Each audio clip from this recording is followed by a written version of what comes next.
अस्सलाम वालेकुम and welcome to biological concepts. आज हम फाइलेटिक लिनिएज के बारे में पढ़ेंगे। बेसिकली ये कंटिन्यूएशन है इससे पिछले वाले दो टॉपिक्स की, जो कि लिविंग वर्ड इन स्पेस और लिविंग वर्ड इन टाइम थे। तो चलिए इसके बारे में पढ़ते हैं। पर अगर आप चैनल पर नए हैं या सब्सक्राइब नहीं किया तो काइंडली सब्सक्राइब कर दें। तो चलें जी, अब फाइलेटिक लिनिएज पढ़ रहे हैं। और इसकी जो मेन जो डेफिनेशन है वो ये है कि ये एक प्रोग्रेसिंग सीरीज़ ऑफ स्पेशीज़ है जो कि इंसिस्टर से डिसेंडेंट तक चलती है। इसकी ख़ास बात यह है कि ये अनब्रोकन सीरीज़ ऑफ स्पेशीज़ है। अब अनब्रोकन सीरीज़ ऑफ स्पेशीज़ कैसे है ये हम देखते हैं। आप एक मिसाल लें। अगर आपको कोई कहे कि जब लाइफ अर्थ पर शुरू हुई तो सबसे पहले लिविंग ऑर्गेनिजम्स जो थे वो यूनिसेलुलर थे, और आज जितने भी लिविंग ऑर्गेनिजम्स हैं वो सारे उन यूनिसेलुलर ऑर्गेनिजम्स के डिसेंडेंट थे।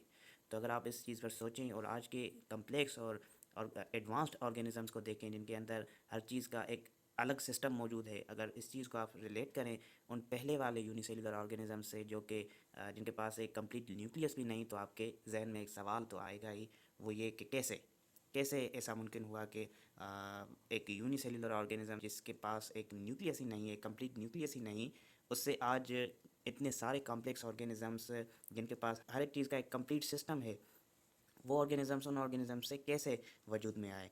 अब बात यह है कि एक सिंपल चीज़ थी जो कि वर्ड इन स्पेस और टाइम में भी की जा रही थी, वो ये कि उन लिविंग ऑर्गेनिजम्स ने अपने जेनेटिक मटेरियल के अंदर कुछ मॉडिफिकेशंस की जिनके नतीजे में डाइवर्सिटी पैदा हो गई और मुख्तलिफ और किस्म के ऑर्गेनिजम्स पैदा हो गए।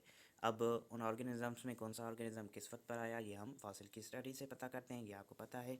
अब कैसे हम जब किसी ऑर्गेनिज्म की किसी फॉसिल को फाइंड करते हैं तो उस ऑर्गेनिज्म को हम कैसे इस यूनिसेलुलर ऑर्गेनिज्म से या फिर एक दूसरे ऑर्गेनिज्म से हम कैसे इसे रिलेट करते हैं।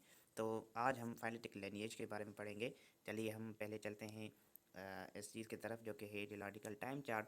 अगर आप इसको गौर से देखें तो यहाँ पर एक कॉमन ओरिजिन पॉइंट दिया गया है जो कि वही यूनिसेलुलर लिविंग ऑर्गेनिजम्स थे जिसके बारे में बताया जा रहा है। 3 डॉटेड लाइंस जो है वो 3 मुख्तलिफ सिमतों में चली जाएंगी।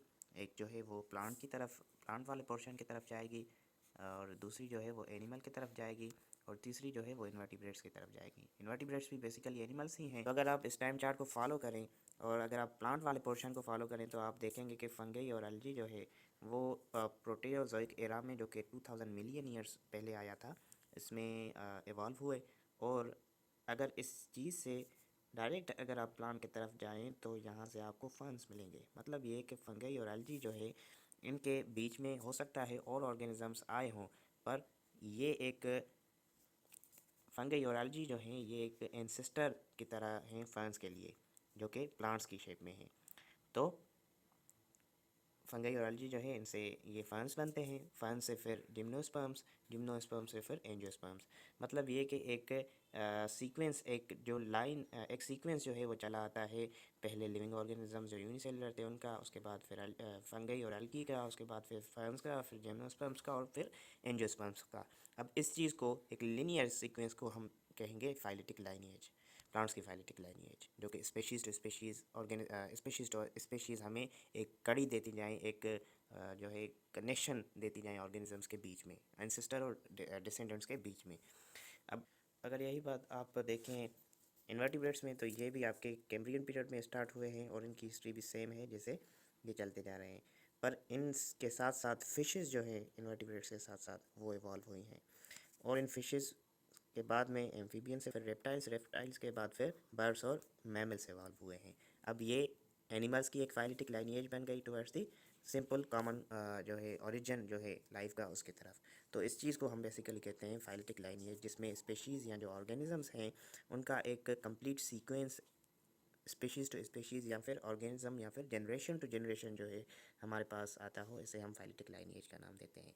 अब इस फाइलेटिक लाइनेज में कुछ ऐसी चीज़ें, कुछ ऐसी कड़ियाँ हैं जो हमारे पास अभी तक मिसिंग हैं, क्योंकि ड्यूरिंग द हिस्ट्री कुछ ऐसे भी ऑर्गेनिजम्स गुजरे हैं जो कि सॉफ्ट बॉडी थे, और उनकी सॉफ्ट बॉडीज़ होने की वजह से उनकी स्पेशीज़ की या उनकी उनकी जो बॉडी की फॉसिल्स हैं वो नहीं बन सकी, और फॉसिल्स जो हैं वो किसी भी ऑर्गेनिज्म की जो कि मर गया हो, जो कि डेड हो गया हो, उस ऑर्गेनिज्म के बारे में हमें बताती हैं। तो इसीलिए फॉसिल्स जो हैं उन सॉफ्ट बॉडीड ऑर्गेनिजम्स की हमारे पास मौजूद नहीं हैं, जिससे कि काफ़ी कड़ियाँ जो हैं वो मिसिंग है, और उन मिसिंग कड़ियों के ही वजह से हम एक कॉमन लिविंग ऑर्गेनिज्म तक नहीं पहुंच सके, कॉमन ओरिजिन वाले ऑर्गेनिज्म तक नहीं पहुंच सके कि एग्जैक्टली वो ऑर्गेनिज्म था क्या, कोई बैक्टीरिया था, कोई बैक्टीरिया लाइक ऑर्गेनिज्म था, हम यहाँ तक नहीं पहुंच सके। तो ये हमारी फाइलेटिक लाइनेज थी जो कि अनब्रोकन सीरीज़ ऑफ स्पेशीज़ है, मतलब ये कि एक कड़ी के बाद दूसरी आपके पास अवेलेबल होती जाती है फॉसिल रिकॉर्ड के तहत, जो कि प्रोग्रेस करती है एंसेस्टर से डिसेंडेंट तक। अगर आप इसको एंसेस्टर से लेके डिसेंडेंट तक देखें या फिर डिसेंडेंट से लेके एंसेस्टर तक देखें, आपको एक सीक्वेंस मिलेगा इन चीज़ों का, इन स्पेशीज़ का, ऐसे आप फाइलेटिक लाइनेज कहेंगे।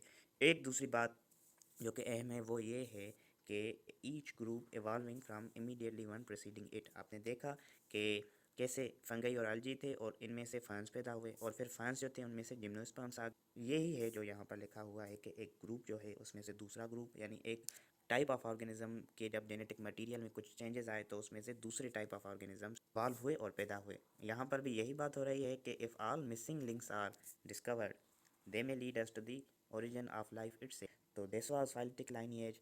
Thank you so much for watching video. अगर आप चैनल पर नए हैं तो काइंडली सब्सक्राइब कीजिए।